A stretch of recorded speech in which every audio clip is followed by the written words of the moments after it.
My name is Liam, and in the fall of 2021, I went for a solo camping trip in the Rockies that I almost didn't come back from. I had found this spot on a forum online, an off-the-beaten-path location that promised great views and zero tourists. I hiked about 6 miles off the main trail to get there. By the time I set up my tent, the sun was already dipping below the tree line. It was peaceful. Too peaceful.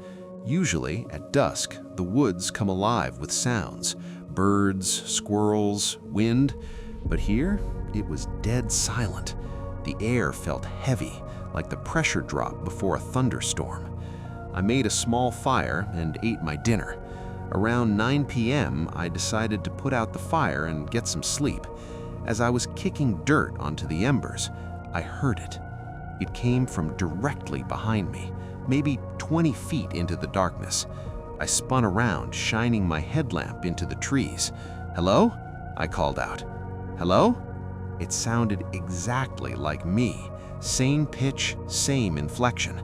I chuckled nervously, thinking it was just an echo off the canyon walls. "Is anyone out there?" I yelled louder. A few seconds passed.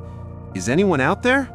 Again, the perfect repetition, but this time I noticed something that made the hair on my arms stand up.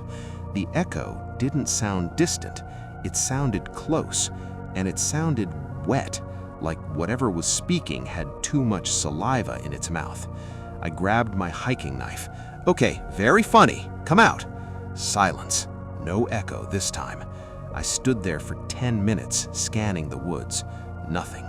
I convinced myself it was just a prankster or a weird acoustic anomaly.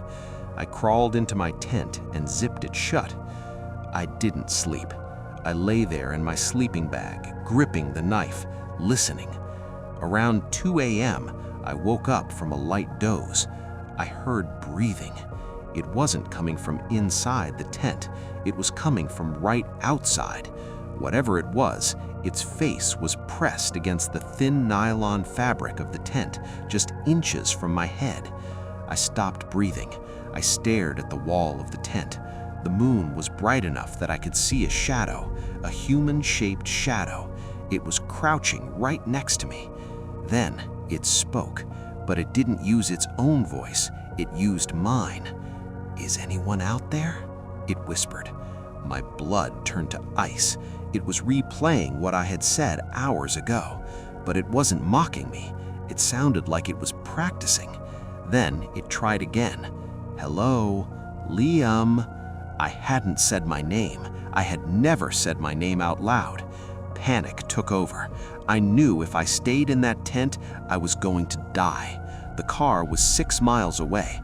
Running in the dark on rocky terrain was suicide, but staying here was worse.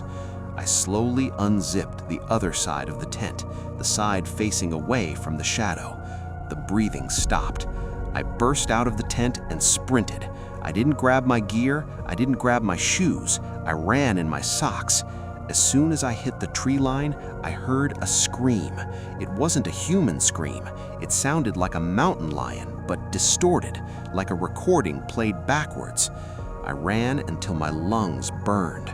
I could hear heavy footsteps behind me. 2 legs, not 4. It was chasing me. I didn't have a flashlight. I had left my headlamp in the tent. I was running by moonlight.